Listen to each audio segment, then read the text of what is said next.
Hello students, ये GK का 44वां part है और जैसा कि आप जानते हैं कि प्रश्न से हम शुरू करते हैं और उससे जुड़ा हुआ जो भी बात है उसको आगे बढ़ाते हैं।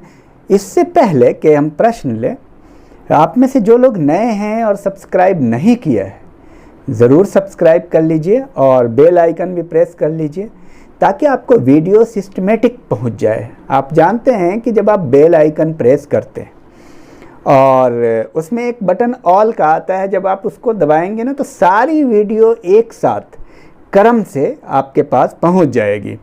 अगर आप ऐसा नहीं करते हैं और आपको किसी वीडियो की ज़रूरत है तो आपको बहुत दिक्कत होगी सर्च करने की। यूट्यूब एक बहुत बड़ा समुंदर है, उसमें से एक वीडियो निकालना बड़ा टफ काम होता है। अगर आप ने ऑल का बटन दबाया है तो सारी वीडियो आपको एक साथ अवेलेबल हो जाएगी।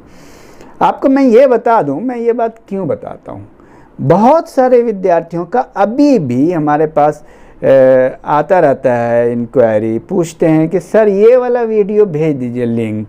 जीके का 35वां पार्ट नहीं मिल रहा है, 28वां नहीं मिल रहा है, हमको लिंक भेज दीजिए। अब ये बताइए कि सबको लिंक भेजता रहूं? भाई हज़ारों लोग हैं तो कोई बोल रहा है 12वां का लिंक भेज दीजिए, कोई बोल रहा है 18वां का लिंक भेज दीजिए। आप एक छोटा सा काम कर लीजिए ना, समझाया क्यों जाता है आपको? आप सब्सक्राइब तो कर लिया है, इसके बावजूद आपको सारी वीडियो नहीं आती है। जब तक आप प्रेस नहीं करेंगे बेल आइकन, और बेल आइकन प्रेस करने के बाद ऑल का बटन जब आप दबाएंगे तो सारी वीडियो आपको अवेलेबल हो जाएगी। तो बहरहाल चलिए शुरू करते हैं, प्रश्न लेते हैं। हिंदू महासभा की स्थापना 1915 में कुंभ मेले के अवसर पर कहाँ हुई थी? ये प्रश्न आया हुआ एसएससी समूह ग में, तो इसका सही उत्तर क्या है? और एक और बात बता दें, इस बीच में मैं 3-4 सेकंड का समय दूंगा, आप उत्तर सोच भी सकते हैं। नेक्स्ट टाइम से जब आप जीके पढ़े होंगे और जब आप इस वीडियो को देख रहे होंगे पढ़ने के बाद, तो आप अपना एनालाइज कर सकते हैं, आप अपने बारे में मूल्यांकन कर सकते हैं कि आप कितने का सही उत्तर जानते हैं। तो ये मतलब 2 in 1 प्रोसेस है। एक तो आप जानकारी ले रहे हैं, जीके भी पढ़ रहे हैं, कंटेंट भी है और साथ में आपका क्विज भी हो रहा है साथ साथ में, तो 2 in 1 है।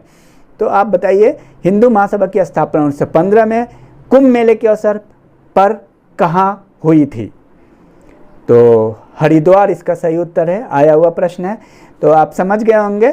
तो इस तरह से आप आंसर करेंगे। वे जुड़वा बहनें जिन्होंने माउंट एवरेस्ट को एक ही दिन और एक ही समय पर फतह किया,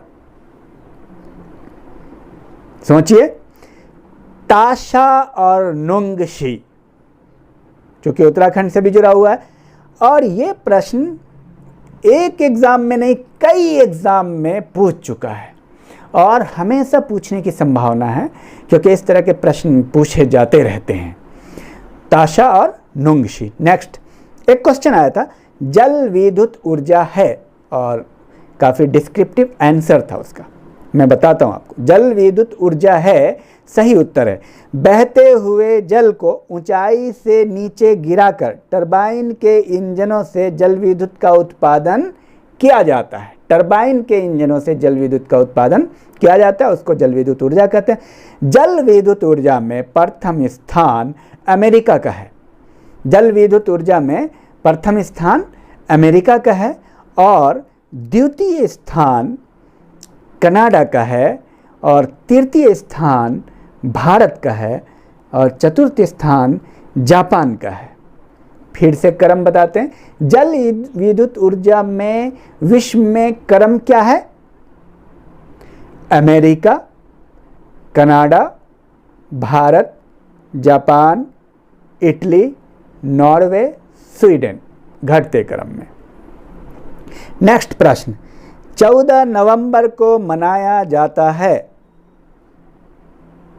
बाल दिवस। आप सब जानते हैं 14 नवंबर किसका जन्मदिन है। आप ज़रूर कमेंट बॉक्स में बताएंगे कि 14 नवंबर को बाल दिवस क्यों मनाया जाता है। और देखते हैं जो इससे जुड़ा हुआ नवंबर में क्या क्या दिवस है। विश्व पर्यावरण संरक्षण दिवस 26 नवंबर। राष्ट्रीय विधि दिवस 26 नवंबर। राष्ट्रीय मधुमेह दिवस बताइए 14 नवंबर। तो 14 नवंबर को 2 दिवस है, कौन कौन? बाल दिवस और राष्ट्रीय मधुमेह दिवस यानी नेशनल डायबिटीज डे। तो और भी कुछ दिवस को देखते हैं आज क्या क्या है। राष्ट्रीय युवा दिवस, सोचिए 12 जनवरी। राष्ट्रीय तकनीकी दिवस बताइए 11 मई। राष्ट्रीय खेल दिवस 29 अगस्त। राष्ट्रीय विज्ञान दिवस 28 फरवरी। थल सेना दिवस बताइए 15 जनवरी। राष्ट्रीय सुरक्षा दिवस बोलिए 4 मार्च। राष्ट्रीय सांख्यिकी दिवस 29 जून। आपको बता दूं कि पीसी महालनोबिस का ये जन्मदिन है। वो उन्होंने द्वितीय पंचवर्षीय योजना वगैरह उन्हीं के क्या कह रहे कि द्वितीय पंचवर्षीय योजना को भी महालनोबिस वगैरह भी कहा जाता है और उन्होंने पंचवर्षीय योजना पे काफ़ी काम किया है और भारत के क्या करें कि योजना पे इन्होंने काफ़ी काम किया है, बहुत बड़े इकोनॉमिस्ट रहे हैं। राष्ट्रीय पत्रकारिता दिवस बोलिए 17 नवंबर। राष्ट्रीय विधि दिवस पीछे गुजर चुका है 26 नवंबर। राष्ट्रीय ऊर्जा संरक्षण दिवस सोचिए 14 दिसंबर। राष्ट्रीय उपभोक्ता दिवस 24 दिसंबर। तो इस तरह से आप ये जानते हैं कि दिवस भी पूछता है। तो आप हमेशा जब आप वीडियो लिख लेते हैं और लिख के आप तैयार रखते हैं और आप याद कर लेते हैं, उसके बाद अपनी प्रैक्टिस के लिए फिर आप वीडियो सुनिए और सोचिए कि आपको सही मानों में कितना याद है, प्रैक्टिकली आप कहाँ पे हैं। तो ये आपके लिए बहुत ही लाभदायक होगा इस तरह का जो प्रोग्राम है। और दूसरी अहम बात जो मैं इसके साथ साथ करना चाहता हूँ कि आप लोग कुछ सुस्ती बरत देते हैं, वो सुस्ती आप बिल्कुल ना करें। हम जो 3 प्रश्न अभी पूछने वाले हैं, अभी मैं आपसे 3 प्रश्न पूछूंगा पिछला, क्योंकि देखिए सबसे बड़ी चीज़ ये है आप जो किताब पढ़ रहे हैं या जो चीज़ आप पढ़ रहे हैं आपको वो आता कितना है उसका बहुत बड़ा रोल है। आप कितनी मोटी किताब 15 दिन में समाप्त कर लेंगे। मैं आपको ये बताऊं कि इंडिया करके आती है भारत, इतनी मोटी किताब है, आईएएस के लिए आती है। अगर आप उसको पढ़ ले तो आईएएस का सारा क्वेश्चन और वो आप 15 दिन में समाप्त कर सकते हैं। लेकिन क्या 15 दिन में आपकी तैयारी आईएएस की होगी? और वो पूरा जीएस का होता है, पीसीएस की होगी? नहीं होगी। टीटी की, किसी चीज़ की नहीं होगी। तो हम इस बात पे निर्भर करता है कि हम जो पढ़ते हैं वो आत्मसात कितना करते हैं, एसिमिलेट कितना करते हैं। तो मैं इसीलिए लास्ट में आपको जो 3 सवाल देता हूँ इसलिए देता हूँ कि पिछले जो वीडियो से ये प्रश्न है और इस प्रश्न को आप उत्तर कर पाते हैं कि नहीं, ये सिर्फ आप सुन करके रह मत जाइए। कमेंट बॉक्स में आपसे रिक्वेस्ट है कि आप इसका आंसर ज़रूर करें।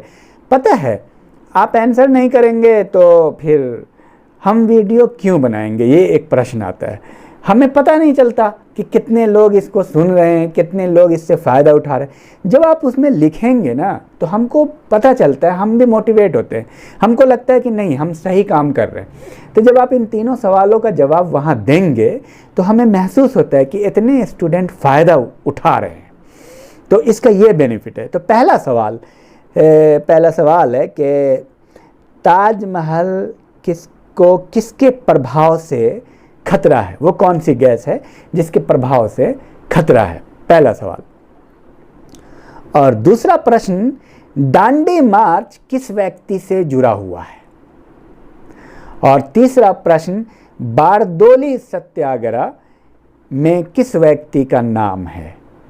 और मैं आपको बार बार रिक्वेस्ट कर रहा हूँ, आप कमेंट बॉक्स में इन तीनों सवाल का आंसर करेंगे, साथ में आपकी जो फीलिंग्स है वो भी कमेंट बॉक्स में लिखें, आप शेयर करें, लाइक करें, ये सारी चीज़ें आपको स्पॉन्टेनियसली आप किया करें।